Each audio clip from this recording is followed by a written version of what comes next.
right, now joined by Sohrab Ahmari, co-founder of Compact Magazine. How you doing tonight? I'm doing well, Ben. How are you? Thanks for having me. I am pretty good. So I should also say Sohrab is the author of a book called The Unbroken Thread. I think we have that. Yep.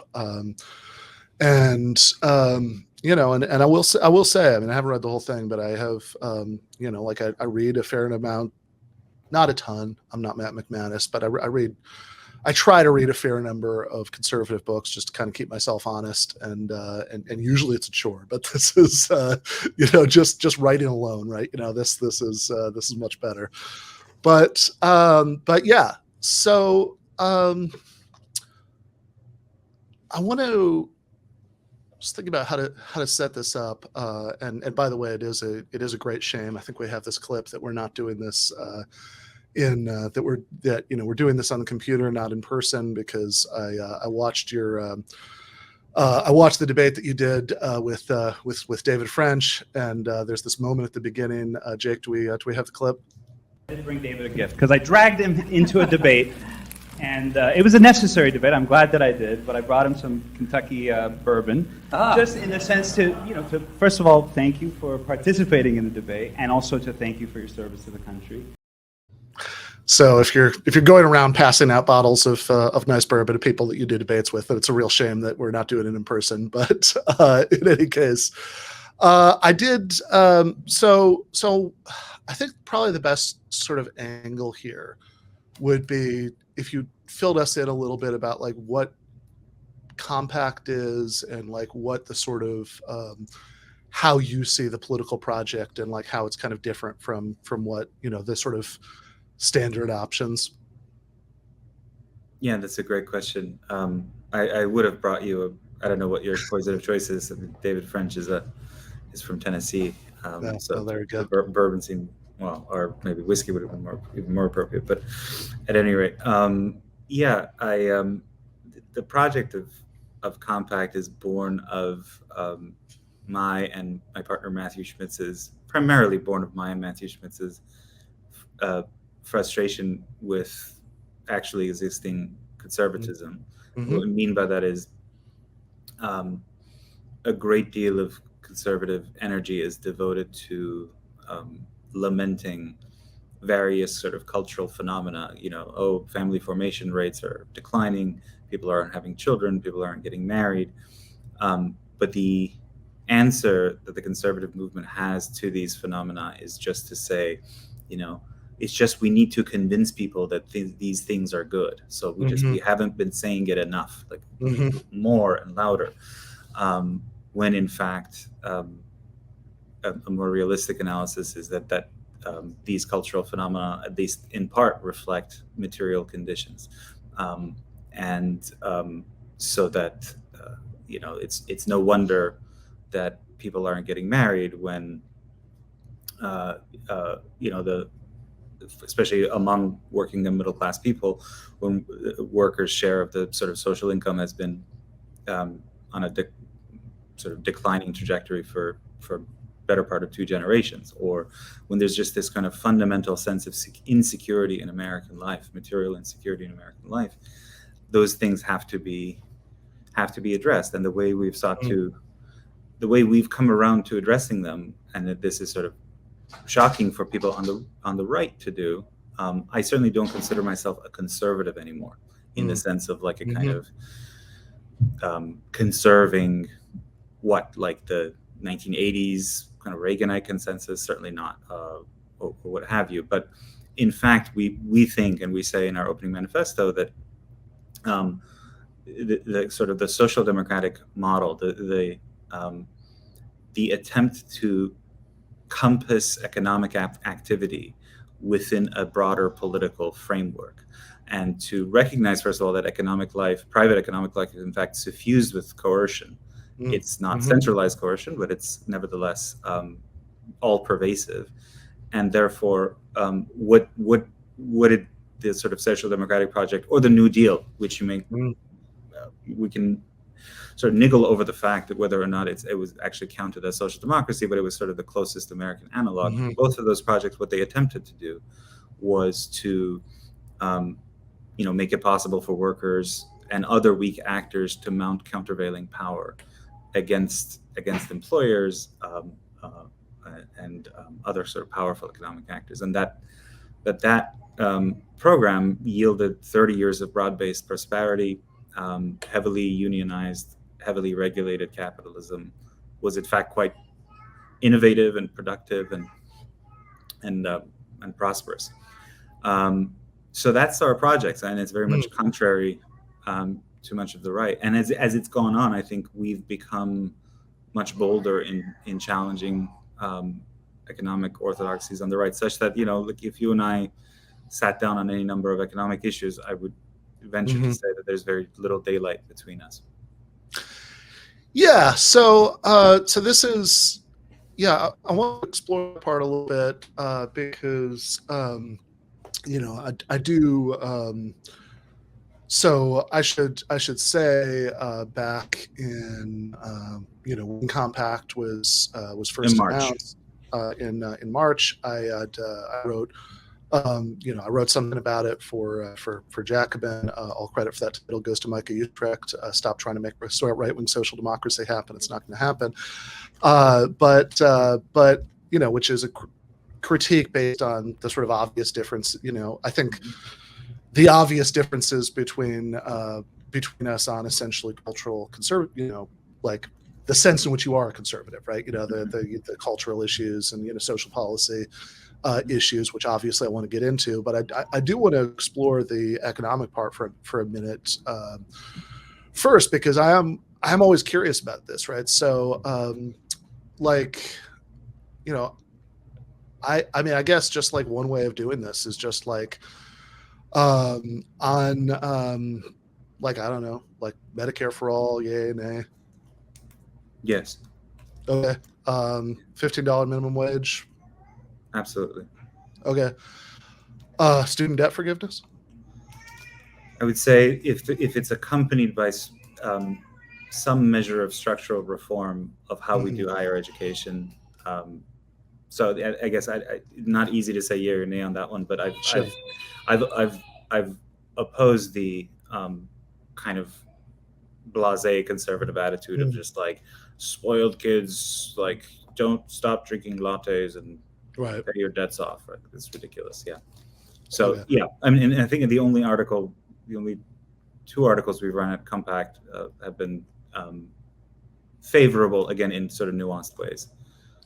Yeah, I mean, the one I read was seemed to be less favorable, but it was I mean, you didn't write it also, so you might not have completely the same take as this person did. So this is the why the right lost the student loan fight, and there does seem to be some suggestion in there that of, even though it's an attempt to sort of say, well, there's obviously criticism of the right in it, right? But it's but it also does seem to echo a lot more of this sort of conservative pushback that is regressive and all of that stuff. But okay, so that's pretty that's pretty wide agreement, at least in terms of sort of short-term policy goals. Yeah, I think that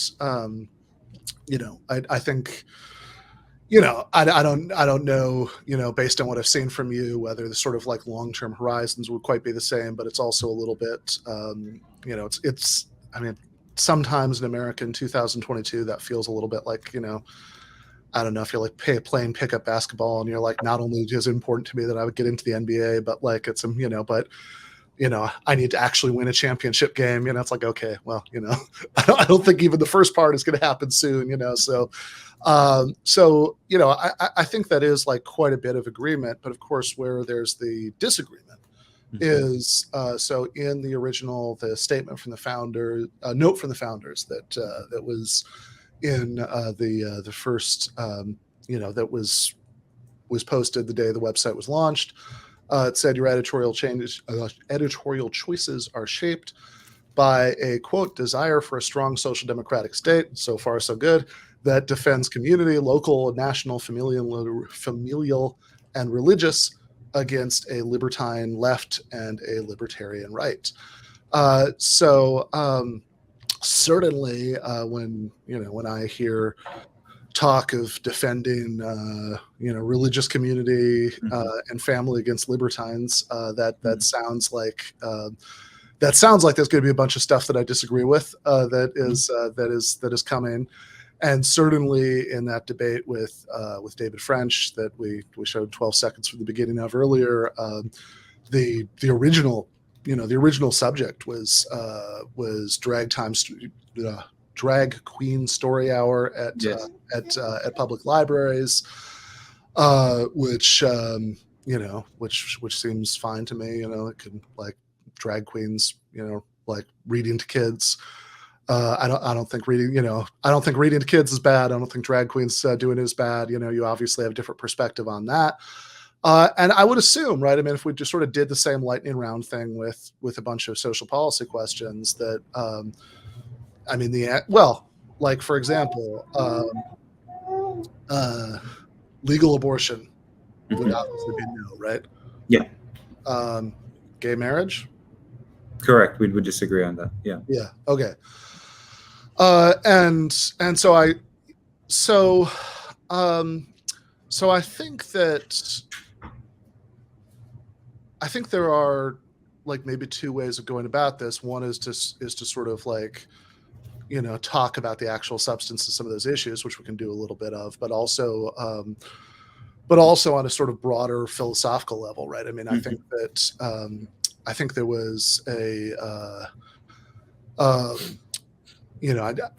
so I did this article for the Daily Beast a while back about J.D. Vance, of whom I am not a fan, and I quoted something you'd said about him at the beginning of the article, and I think in the original quote there was, I think that because there was a link to you speaking at a national conservatism conference, and it used that label to describe you, and you said, well, can you change that? Which we did, because you don't really see yourself even as conservative at all anymore, really. But the phrase you did ask for was post-liberal, right? Mm-hmm. So that this is, I think, on that basic philosophical level,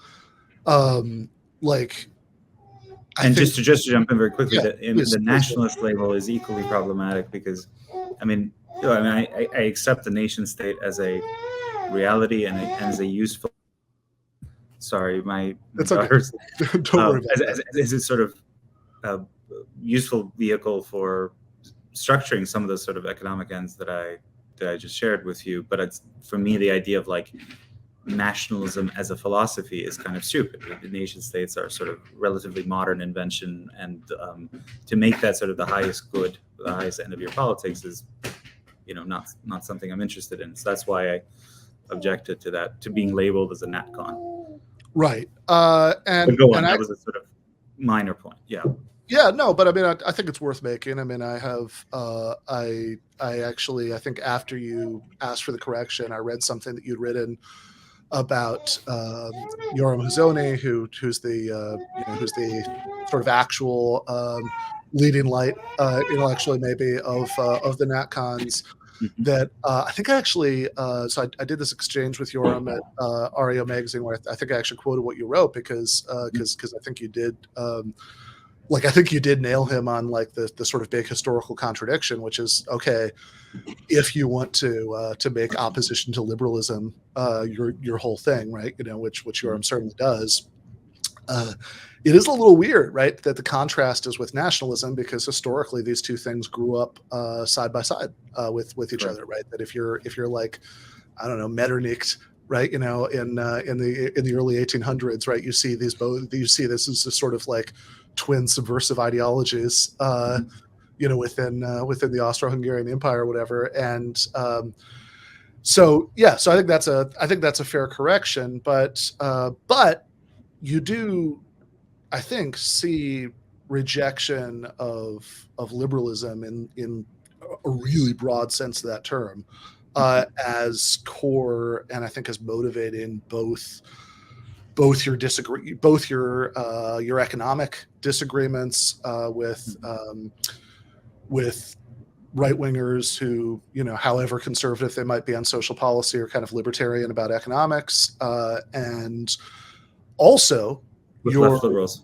Yeah. Also, your disagreements with people like me on stuff like abortion and gay marriage, right? That you sort of see all of that stuff as growing out of liberalism, and of liberalism as a sort of fundamentally as a bad thing, right? Which I think is going to be the real core of the disagreement, right? Because I think that if by liberalism somebody means like liberalism as a sort of political option in the United States in 2022.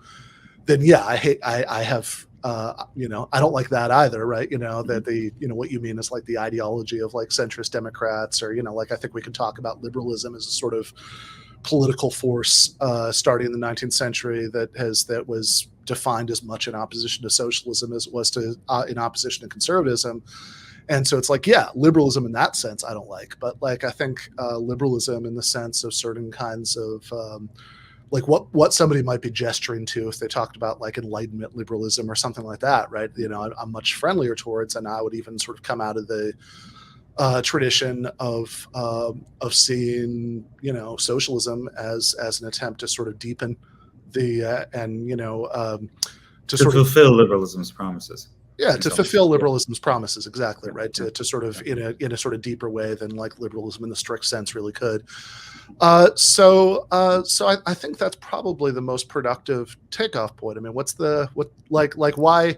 Yeah. What's the sort of elevator pitch for why is liberalism bad? Yeah, well, I mean, I as many critics of liberalism in the 19th century, some of the left and some of the kind of Catholic political theorists bizarrely converged on this point. I, like them, don't make the separation between cultural and economic liberalism, right? So that the two, you can see very naturally how they go hand in hand, right? So in the sense that economic liberalism posits a rupture between market activity and political activity. Now, this is a preposterous rupture. A touchstone book for me is Karl Polanyi's The Great Transformation, where, in fact, the bringing about of the autonomous market, you know better than I do, involved enormous state coercion and involved politics. And so, likewise, though, liberals also posit a kind of complete rupture between the culture as such and again, politics, that there's this realm of politics in which all the state does is uphold sort of neutral values, and then culture can go in any direction they want. And cultural liberalism and economic liberalism, again, just like nationalism and liberalism had in the 19th century, went in tandem. And I would argue today they go in tandem together in the sense that if you want the state to compass the economy, that also means taking care of, what it means to be human, and is there sort of some objective account of what it means to be human. So, if you and I ally on certain social democratic ends, I do it because I want to protect certain goods from the predations of the market, from coercion in the marketplace, and so forth. Whereas if you deny, as cultural liberalism ultimately does, that there are any ends, any kind of ultimate ends or any sort of objective account of human happiness that can be enshrined in law, if you do that, you, in fact, I argue, open up a space in which, frankly, capital can have its way even more, right? So if you create a society in which no sort of objective account of what's a better form of life than another reigns, that creates an ever more kind of fragmentary cultural sphere, which first of all can be monetized, and sort of so different dimensions of our life world become one more subject for capital to sort of to play around with and cater to, and sort of create desires out of. That's troubling in itself. And second of all, it makes the building up, and this is kind of on the top of my mind because I'm writing a book right now about like how do you attempt to rebuild the social democratic model. There is a cultural component of it, which is that you need to be able to, at the level of working class people, you have to be able to develop solidarity. And if the tendency of the culture is toward ever greater fragmentation and ever more sort of individualized desires, it becomes harder to develop sort of solidarity, a class for itself, et cetera, et cetera. And so it's not, I think it's very telling, and it's a point I make, it's a very uncomfortable point in some ways for a right-winger to make, that a lot of actually existing socialist regimes have been culturally conservative, to put it mildly. I also disagree with the idea that stop making right-wing social democracy happen, because in many ways, as you know, social democracy was, it was, sure, I mean, it's something that's spearheaded by a lot of European socialists, but it also, you know, post-war, it secured the buy-in of a lot of people who were, you know, not you know, necessarily culturally liberal, but they saw the need to, in some ways, in order for things to stay the same, some things economically had to change, but they didn't thereby become cultural liberals or neoliberals as we would recognize them today.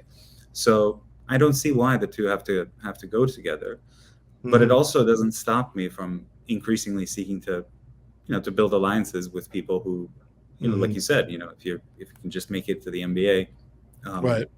There's some value in that. If you can build a consensus such that, for example, Eisenhower and Nixon, you know, more or less upheld the New Deal and extended its logic in some ways. Culturally, you know, they weren't with the left of the time, and yet they did that, and that was, you know, worthwhile. So in terms of practical politics, the horizon needn't be as imaginative as Sohrab Ahmari might be as a post-liberal. Yeah, so I think there are two different threads of that, right? One is like, what's the sort of you know, coherent vision of what we want to happen, right? Like is there a, you know, is there a way of thinking about this where you know, wanting all of those, you know, wanting all of the things that those of us on the libertine left want, you know, in tandem makes sense. And then the other, you know, and then the other strand is the practical political strand, which is like, okay, as with that, you know, the play on the Mean Girls quote in the title of the article that I wrote, is it going to happen? Like, so okay, so the first is like, is social democracy plus cultural conservatism, is that just a good vision in itself? That's one question. And then the second is it possible? Like, is it possible, right? Like, would it happen that way? And one, I think, preliminary point I'd make on that second question is, I'd also like to address the second first. So sure. Go on. Sorry. Yeah. So let's start with the second one, right? So they have a is that Eisenhower and Nixon didn't seek to overturn the New Deal, but I also think it's significant that Eisenhower, Nixon, nor people like them were the ones who achieved the New Deal, right? I think that I think that even, you know, it's probably less of a tight analogy when you start to go into Western European countries with more complicated histories. But even there, I think that these kinds of, you know, Christian democratic parties, for example, that, you know, that like bought into a lot of the basic framework of social democracy, were by and large not the people who fought to create it in the first place, right? You know, that's they sort of accept it, right? I think that once you, and, you know, I mean, I think one of the nice things about, you know, sweepingly social democratic programs, and, you know, you kind of, you know, and I think everything you said about the New Deal earlier is correct, right? It's not, I think it's a sort of, you know, in some ways it's a pale shadow of the real thing, but it's also the closest we got in the United States, you know, that, but one of the good things about the creation of those sorts of programs is that once they're in place, it's very difficult politically to dislodge them, right? That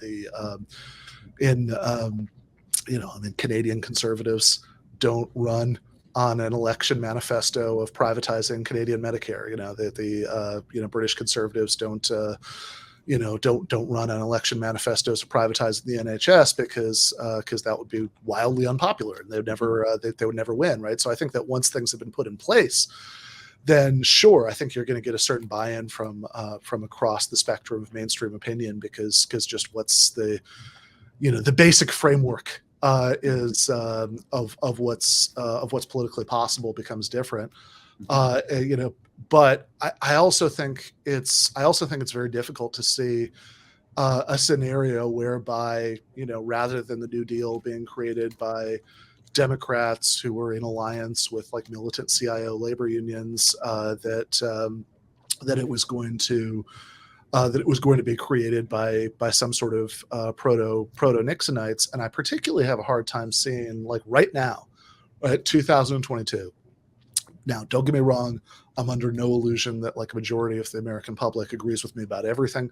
That's clearly not the case, but there is a certain kind of social democratic baseline that is pretty popular. But then I think trying to impose socially conservative policy preferences, I mean, certainly in America in 22 is pretty unpopular, right? I mean, we just saw like voters in Kansas reject banning abortion, banning abortion by an 18-point margin. We have the overwhelming majority of Americans support. I think fewer than 10% of Americans think that marijuana should be completely illegal. About 3/4 agree with the Supreme Court, even though it was assailed at the time by conservatives as like sort of judicial overreach, overruling the people. About 3/4 of Americans agree with same-sex marriage equality. So certainly in that specific context, it's very hard for me to see how the scenario by which you're going to get more buy-in for the popular part, right? The economic reforms, by tying it to very unpopular, culturally conservative ideas. Yeah, so that's not the goal. I would grant you and even go further that you're not going to see the kinds of economic reforms that I want and that I'm sure you want. You're not going to see the right spearhead them. I think I've been completely disillusioned. If you mentioned that debate, in 2018, I was sort of still, trying to imagine a Trump who would be more sort of social democratic than he turned out to be. I think the only sort of legislative thing that he enacted was a Paul Ryan tax cut, right? Major legislative initiative. And since then, I've become even more disillusioned about that. I mean, I sort of see a doubling down on culture war. Culture war in this kind of blithe sense of it, where it's like, we're against woke capital, blah, blah, blah. But in terms of actual material stances, most of it is, it doesn't touch capital as such. It doesn't touch the power of the asset rich to coerce the assetless. And so, luckily, I'm not a Republican Party operative. I'm just trying. What I can do is try to poke holes where I see sort of a bogus pro-worker cultural atmospherics playing, but in fact, you look behind it and the agenda is the same old, same old. I can try to point out that at his best, you might cringe at this thought, but there were moments in the 2016 campaign where, for example, Trump said, speaking to Wisconsin public radio, political radio in Wisconsin, which is to say Paul Ryan's home state, and he said, Paul would want me to, privatize this thing or raise the retirement. I'm not going to do any of that. You got to keep Social Security. We're not going to touch entitlements the way Republicans want to if I'm elected. Or remember the famous debate in Houston where Ted Cruz said something like, "So you're saying in order for people to not die on the street, you're sort of willing to contemplate socialist medicine," and Trump said, "Correct. We're not going to let people die on the street." So those were sort of promising moments of populism. Obviously, they resonated because there's some large chunk of the Republican base went for it. But I'm not on the whole, though, when it came to actually governing, you have the Republican Party that you have, and so the Department of Labor under Trump was pretty terrible and not much different than what like George W. Bush or Romney or whatever.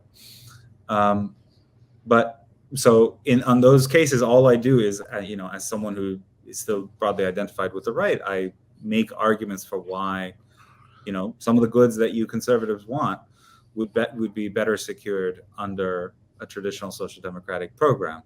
And and in some cases, I will say, at least some of the sort of intellectual architecture of the New Deal, did have people who, certainly there was sort of the militant labor unionists and genuine progressives at the time.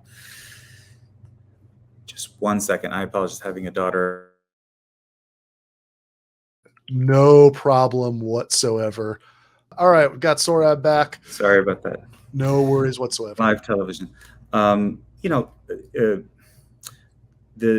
of the architects of the New Deal in the intellectually, sort of like Gardner Means, and later, insofar as he became an explicator of the New Deal, someone like John Kenneth Galbraith, these were not men of the left. And he just, Galbraith explains countervailing power as a form of competition. It's just the competition comes from the other side of the market, right? Not, in other words, instead of competition between sellers of labor or between buyers of labor, the competition comes from the other side, right? People who are subjected to the original power of employers can mount countervailing power.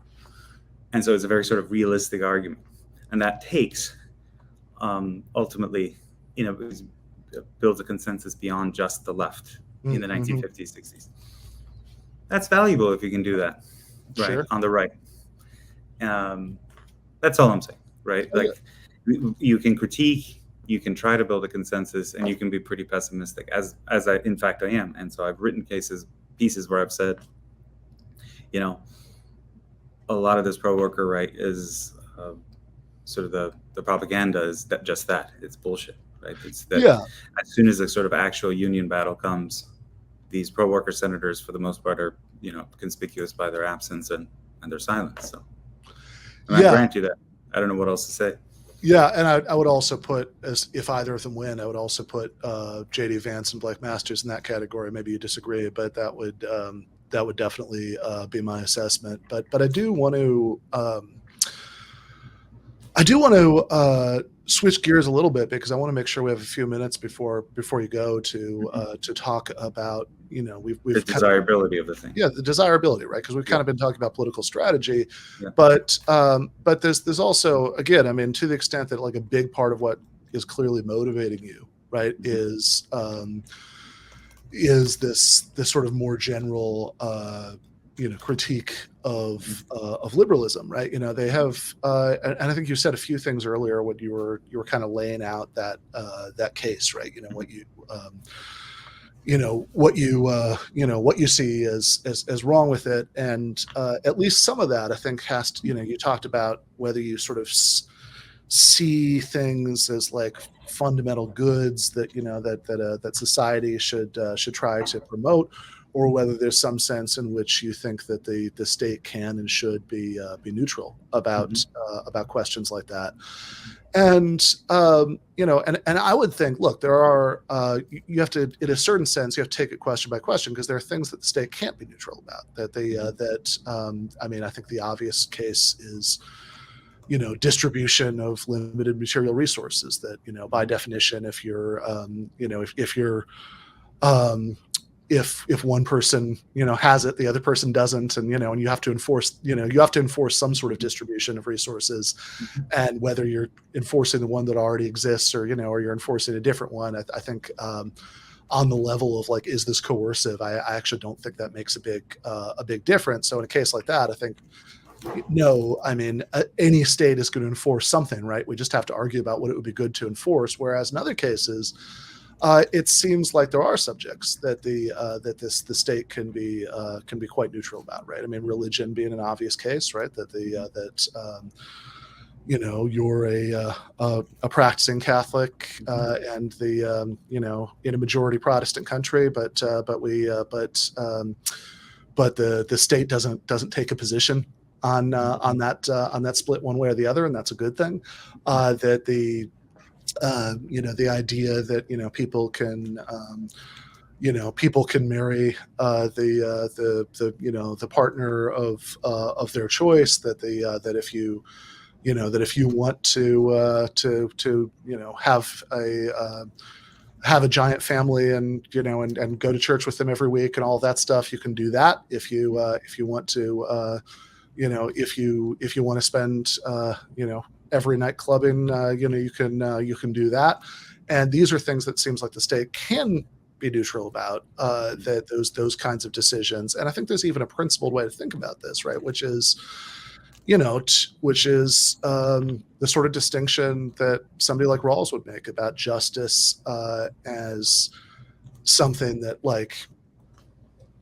applies to state institutions, as opposed to individual life plans, which are things that that state institutions don't actually have to take a side on, right? That you can have what you think counts as a good life for individuals, that we can let 100 flowers bloom there, right? But what counts as a just way of organizing basic institutions, of distributing material resources, etc., is the sort of thing where one way or the other you're going to be taking a side, and you should. And it does seem to me that there is at least a coherent and plausible sounding to me way of saying, what's the point, right? When we're promoting economic reforms, a more materially just society, what's the program of saying? Well, the ultimate program can be to say that we actually want people to have more autonomy, more ability to control what happens in their own lives. And realistically, if you have if you have most people have to spend half their waking lives in workplaces where they don't own the place, and you don't even have strong unions or regulatory state and all of that to mitigate that situation. Ultimately, I'd like to do more than mitigate it, but just as a starting point, then that gives people much less control over their lives. So but similarly, if we're saying no, you can't marry that person because we've decided that a good life is one that's one that's defined by heterosexual monogamy. So if you're gay, you and your boyfriend can't get married. Then we're also limiting people's ability to live their lives in the way that they should, and we shouldn't do that. That's we have a better society if people can make their own experiments in living, and we don't sort of try to impose them from the top down a particular vision of the good life. So a couple of answers to that. One is the answer from ordinary experience today is I think life in the United States over the past few decades has, if anything, underscored how impossible it is to achieve the kind of neutrality as to different visions of good life that that liberal theory aspires to. Any society, this is sort of a very pre-modern insight. It's a very ancient insight that human beings are, among other things, we're political animals, we're rational animals, and we're also religious animals. That is, people seek to erect some monument or other in the public square, so that even the most ardently godless regimes have a sort of public liturgy and essentially enshrine, using public symbols and so forth, what they actually think is the good life. And I would argue that over the past, especially since sort of this era of very aggressive liberalization, and what you see as you probably see it as a sort of completely divorced from economic liberalization. I see as sort of, again, things, you know, these sort of liberation in the boardroom and the bedroom sort of happen to go together. The center left has generally pushed the one, the center right has promoted the other. Ever since that's happened, the public culture has changed, and it's become more coercive for people who happen to hold non-liberal beliefs about these different issues. I think it's pointless for us to sort of litigate the underlying substantive issue. This is why, this is bad, that's good, whatever. But that just to note that once the autonomy claims were granted, that's not where the sort of liberal horizon of liberation ended. It then became a matter of, well, certain public settings, you have to say the one thing, and if you don't, you might be sort of unpersoned from social media. Now, the classical liberal would say, but you signed the terms of service. It's a private. I don't make those sort of sharp distinctions between public and private. The bake the cake is a sort of classic example. And so all that's to say that I welcome politics on these issues, and let's have a genuine contest of political views and not litigate them or attempt not to even have the political contest the way liberalism does, which is to always transmute debates about fundamental issues into questions about sort of rights, market circulation, et cetera, rather than genuine confrontations. If I'm within a liberal frame, if I'm granted the ability to, make the confrontation at least, or to make the case, it might be take us halfway, but we're not, and that to me proves that the autonomy, the neutrality promised by liberalism is often very illusory. And yeah, I'll stop there. I think I had a second line of thought, but I have my eye on my daughter. I'm really sorry. I took this on a night where I don't. No, that's okay. That's okay. Doing something catastrophic there, but I won't tell you. Okay, I'll tell you what it is. We'll wrap up in the next couple minutes, but I did just,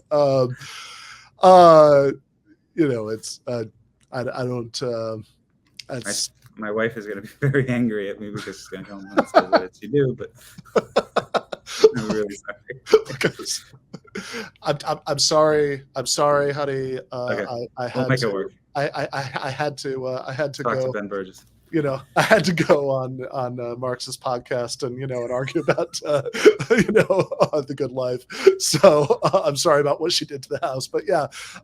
So I would just point out, I guess, real briefly, right? Because you do need to go, right? I would just point out that that in practice, in a lot of places, you've seen the opposite trend going together. That they have that places like Sweden and Norway are among the most secular and culturally liberal countries on earth, and in some ways, at the same time as having even now, right, despite countervailing trends decades, despite having despite or maybe even because of, right, that's an interesting discussion to have sometime, but certainly as a matter of fact, both are true, right, that they have these really strong unions, really expansive welfare states, and are also much more secular societies than the United States is. So I do, I think I would sort of empirically argue that Sure. whatever, but Sure. Actually the Nordic countries have gone quite neoliberal since the 1990s and the aughts. But you're right, because compared to Sweden, compared to what? Sweden today is, compared to the United States today, Sweden today is certainly. Is certainly still one of the most social democratic countries. But here's the bottom line. This is the second point I wanted to make before I was distracted by the catastrophe unfolding in the corner of my living room. Is that you mentioned socialism is about allowing experiments in living. Yep. Liberalism provides that for that much better. Liberalism as the ideology of capital does a much better job of providing for experiments capital. Oh, you want to like do this and that here? It's a sort of commoditized lifestyle. You want to do that? Even religion kind of can become one more sort of lifestyle thing that's marketed to you. So I just don't see. I think a more solidaristic way of life means an emphasis on community, and a community needs, a true political community needs at least some sort of sense of coherent, it's some sort of cohesion about, so what is it that unites us together as a people? I'm not saying therefore political Catholicism, really I'm not, but just making a bare minimum case that if you're, the basis of solidarity, of any kind of communitarianism requires agreement on some fundamental things, and experiments in living, which is John Stuart Mill's. By the way, it's a very kind of horrendous thing to think about it, to turn life into an experiment. Well, it's experiments can go wrong. It's horrendous to experiment on somebody against their will. I would argue it's not horrendous for people to be allowed to make their own experiments. And I think, as John Stuart Mill himself realized as he became more socialist as he went on, that you have is that socialism provides the promise of fully funded experiments in living, not just being like, look, I mean, it's like telling a physics grad student, yeah, you can do whatever experiments you want if you can like scrape together the money on your own for the Large Hadron Collider that you're going to privately purchase. And I think that I think that under conditions of neoliberal economic precarity, I think that people both on the one hand have trouble keeping together relationships because of financial stress, but on the other hand will stay in bad or even abusive relationships because they can't afford to move out. And that's one, I think, small example in how those things could, how those goals could go together from my perspective. But I do want to be sensitive to the fact that there's some sort of chaos going on. It's really bad. It's really bad. I won't even tell you what it is, but it's just a 3-year-old running naked around the house. I will let you go. I'm really sorry that it had to be done that like is this. That is okay. That's fine. Where can people find you and your stuff? Just compactmag.com. All right, very good. Thanks, I will talk to you. I will talk to you again. Bye. Cheers.